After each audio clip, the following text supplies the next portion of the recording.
President Muhammadu Buhari, who has been away in China this past week on his first ever visit to the Asian country, ends this weekend. Now, among some of the things that he happened to do while he was in China was to negotiate a $6 billion infrastructure loan, although the details on those loans were not made known, especially the one on the currency swap deal, where the Industrial and Commercial Bank of China, the country's biggest bank, and the Central Bank of Nigeria agreed a deal on loan on Naira transactions, but the size of the swap was not announced. And he also brokered improved trade relations, complained that trade relations between Nigeria and China has been skewed in favor of China, where we saw 80% as against 20% from Nigeria.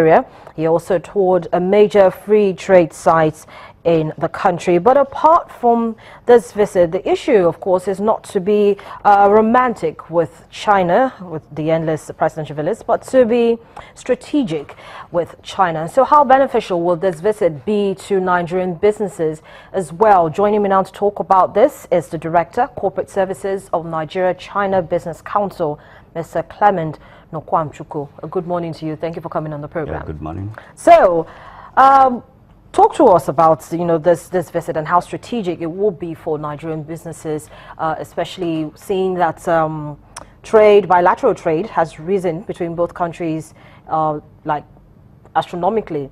In the last decade, we saw it about $2 billion, but last year was about $13 billion. So do you think this visit will improve it further? Exactly. The visit of Mr. President to China is very strategic, especially at this time of Nigeria economic situation. If you look at our revenue generation, especially from oil, it has been going down. The price of oil has gone down astronomically.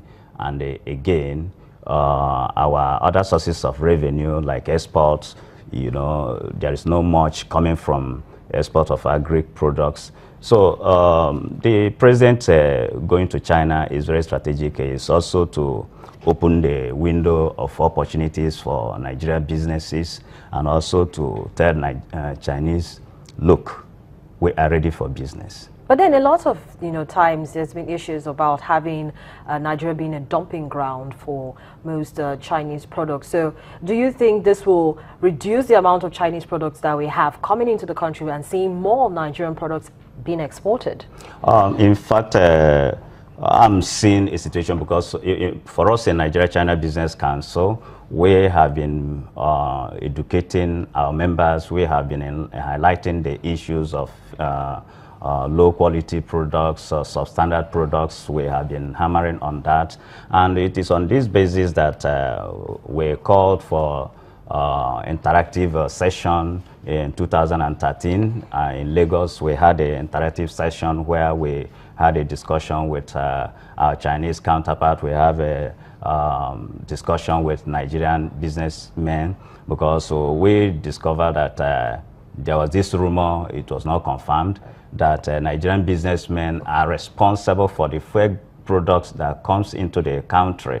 So we felt that it's an opportunity for them to know that, look, Nigeria is not a dumping ground, because some of these products were like electrical products, they cause fire accidents, and they destroy millions of naira worth of goods, and their lives most times are lost. So we felt that it is the duty of the council to ensure that this must stop, and that is the position of the council. So in terms of this loan, this $6 billion loan that was offered, even though we know that the terms were not disclosed, yes, how do you think that businesses can take advantage of this, even though, as I said, the terms are not disclosed and we do not know for a certainty how it will be disbursed? But looking at how the confidence that the Chinese government has in terms of even giving out this loan, how do you think that Nigerian businesses can actually take advantage of this and, as you rightly pointed out, improve the kind of products that they export,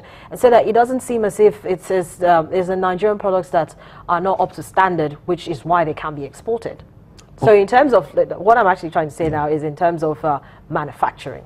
Okay, let me go a little bit into history. Nigeria established a diplomatic relationship with China in 1971, and by 2004, 2006, the president of China, Hu Jintao, visited Nigeria, and a number of MOUs were signed, and that was under the regime of General Chief Olusegun Obasanjo. And Nigeria trade witnessed, between China witnessed a boost. And if you look at from that point down, there has been an improvement in trade between Nigeria and China, though even in favor of China. So we now felt that from the council point of view, we have, well, the view that, one, that instead of Nigeria encouraging importation, that there is need for us to encourage, let these Chinese come to Nigeria and establish and manufacture. One, there's going to be employment are going to be created, and there's going to be job opportunities for Nigerians, and again, there's going to be economic benefit in terms of tax payments and other income. But on the $6 billion loan that was granted, normally it is expected that if you look at, take for instance, after Jonathan, former president, visited China, a loan of $2 billion were signed. And if you look at our airport today, go to Abuja, go to Lagos International Airport, you see there is a massive improvement on infrastructure in that place. That is that loan in action.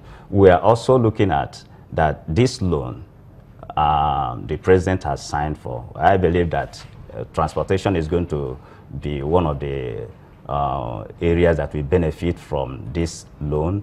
Power sector is also going to be a beneficiary of this loan, and we also believe in that, you know, the president has promised that the Mambila power project is going to be completed very soon, and it's a Chinese company that's handling that. We believe that the visit of Mr. President is very important to us at this time.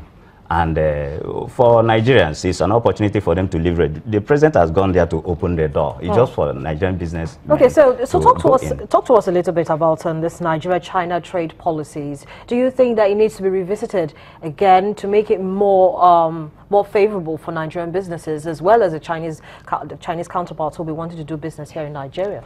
Oh yes, we believe that, you know, if you look at the relationship in the past, is that of import everything comes in, and we export a little to China. So our position now is that government should encourage even those agri products that are exported, raw material that are exported, let us have them processed in such a way that we add value to those raw materials. And by adding value, we are encouraging these Chinese companies to come in and assist in processing these raw materials. If you look at, for instance, one of the members of the council, is also a member of the council, has taken over cocoa factory in Osun State. It was moribund for many years, but that place is now functioning, picking up. So we are encouraging, come here and do that business. The position of government should be provide enabling environment and let them flourish. So, well, of course, you know, let's wrap up the show now. Nigeria is one of the largest in Africa, in fact, the largest in Africa. China is the largest in that area as well. So both countries have very heavy population. Yeah, exactly. Both countries have what it takes to move, you know, from where they are right now to catapult, and China has taken advantage of all of its resources, both human and material as well, to catapult itself.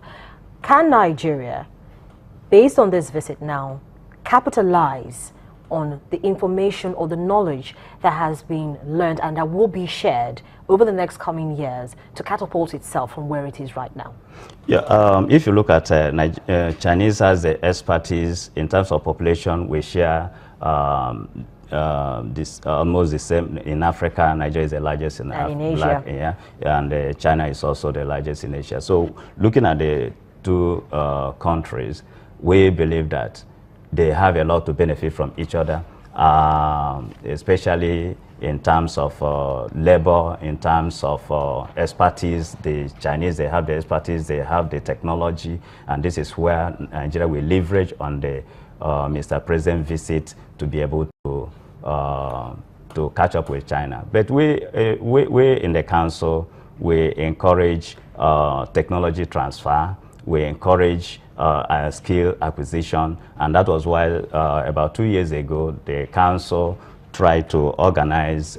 We have signed a number of MOUs with Chinese institutes to train Nigerian young Nigerian people in specialized areas so that they can come back here and take up the responsibility of creating jobs, of creating, developing the economy. Most economies of the world depend on SMEs. Thank you so much, Mr. Nokwam Chukwu, for coming on the program this morning. Thank you.